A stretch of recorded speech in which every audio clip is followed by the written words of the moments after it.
Hello and welcome to Eye on Africa, France 24's program focused on the continent. I'm Charlie James, and here's what's ahead. Laurent Gbagbo will remain behind bars in The Hague until at least February. Our correspondent in Ivory Coast reports on the reaction to the former president's ICC detention. DR Congo slams the African Union's call to suspend its presidential election result. This as the Constitutional Court is set to shortly rule on a challenge to the vote's outcome. And deadly anti-government protests continue in Sudan, as does the security crackdown. Friday, police clashed with mourners during and after a protester's funeral. The International Criminal Court has delayed the release of former Ivory Coast leader Laurent Gbagbo. On Friday, appeals judges ordered him and his co-defendant to be held for at least 2 more weeks, even after being acquitted on crimes against humanity charges. Reporting from Abidjan, France 24's Frank Hersey brings us the latest on Gbagbo's detention. It's in the former president's strongholds of support where the news has hit hardest. Here in Yopougon, a district in Abidjan, hundreds poured out onto the streets to celebrate the acquittal on Tuesday. By Friday, it's a washout. It's an indignation for the people of Ivory Coast, an indignation for the people of Africa. You get the impression that when an African wants to speak out about the sovereignty on the continent, everything must be done to keep him in detention. Members of the FPI, the party founded by Laurent Gbagbo, expressed their disappointment and even incomprehension at the decision to keep the pair in detention. But at the headquarters of the EDS, a political platform with close ties to the FPI, leaders refused to get worked up over the situation. We're somewhat disappointed. We would have loved to see the president today, but we don't comment on a decision of justice. It's a question of justice. It's a question of procedure. We're aware of the decision and we're waiting for the hearing of the 1st of February, and we're very hopeful about it. At this meeting of a collective of victims of the post-electoral crisis, the mood is entirely different when they hear the news for the first time. They have decided to keep them in detention there. After the disappointment of the acquittal, the latest decision comes as a relief. To achieve justice for the victims, these people must be kept in detention until the end of the proceedings. The victims and the relatives of the victims of the violence that killed 3,000 during the 2010-11 post-electoral crisis are still in shock over the overall acquittal decision.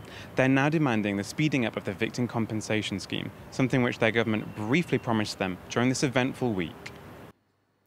Turning now to the Democratic Republic of Congo, where the government has strongly rejected African Union calls to suspend announcing final presidential election results. The African Union said it has serious doubts about the reported outcome, but the government replied that no one has the right to tell the nation's court what to do. France 24 correspondent Thomas Nicolon sent us this update from Kinshasa. This is a surprise announcement. The African Union called for the results of the presidential election to be postponed because of serious doubts over the conduct of the election.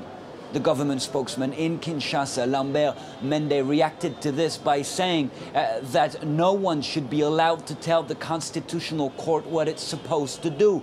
And Mr. Gbagbo also said that he agrees on the African Union sending a delegation to Kinshasa, but he says there is no way that the electoral schedule is going to be changed. Now, the African Union is putting a lot of pressure on the Constitutional Court. There was already the Catholic Church who said that, according to them, Felix Tshisekedi was not the real winner of the presidential election. And then there was opposition leader Martin Fayulu, who filed a fraud complaint at the Constitutional Court asking for a recount.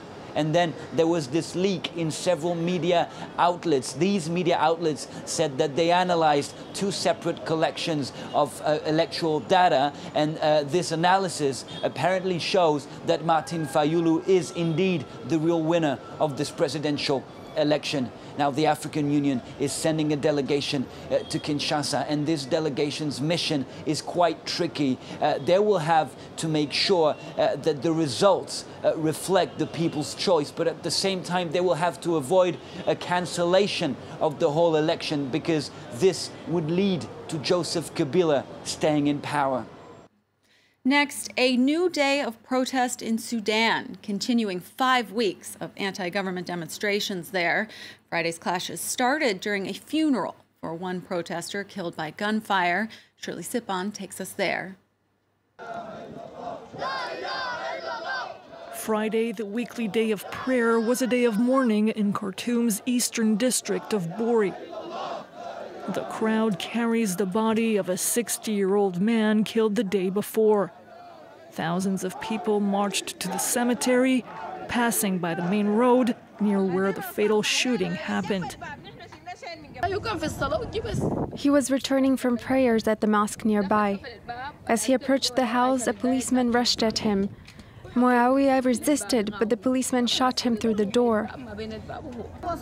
The man's family says the bullet was shot through this door. Muawiyah Atman was the third person killed Thursday after a boy and a doctor, according to a medical organization. Since the protest movement began, at least 24 people have died, according to government figures. Rights groups say there could be twice as many victims. Once the body was buried, hundreds of angry people clashed with police, which reportedly fired live bullets and eventually pulled out of Bori, abandoning this vehicle behind. Other clashes erupted in another district of Khartoum and on the other side of the Nile in Omdurman. Slogans chanted by protesters show their anger that began when food prices doubled has now turned political. They want President Omar al-Bashir to step down after 30 years in power, and as the president, plans to change the constitution so he could run again in 2020. Algeria's president has issued a decree calling for a much-anticipated presidential election on April 18th. However, Abdelaziz Bouteflika did not say whether he would seek a new term himself, effectively pressing pause on the competition. Potential candidates have until March 4th to register, but no major challenger has declared, while the president's intentions remain unclear. Despite years of bad health, Bouteflika has clung to power for 2 decades. Earlier on the program, France 24's own Salima Belhaj spoke about the state of the country ahead of the vote. Algeria, as you know, is the biggest country in Africa, and all its exportation and the economy is based on oil and gas. Algeria, as the other country, has suffered from the prices, the problem with the prices of oil.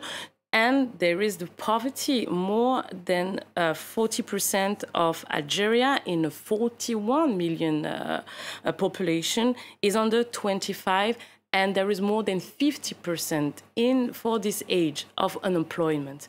And it's been 5 years that it has not been solved. So the problems are the same, and we cannot say that he didn't rule properly because he's sick and everything, but the politics is here, and nothing has been done to save the Algerian youth, to save the Algerian population. So the big challenges for Bouteflika, if he's going to win this next election, or for his of a new president, will be to save Algeria from poverty and to stabilize the political class. 5 suspects in this week's extremist attack on a Nairobi hotel appeared in court on Friday. A Canadian citizen is among the group, accused of helping gunmen stage the deadly attack. So far, 9 suspects have been detained, but prosecutors say it will take time to fully uncover what they called the criminal syndicate. Kenyan authorities report that 21 people were killed during the 20-hour siege. All 5 attackers also died. That's all for this edition of Eye on Africa, but do stay with us here on France 24. There's more news coming up next.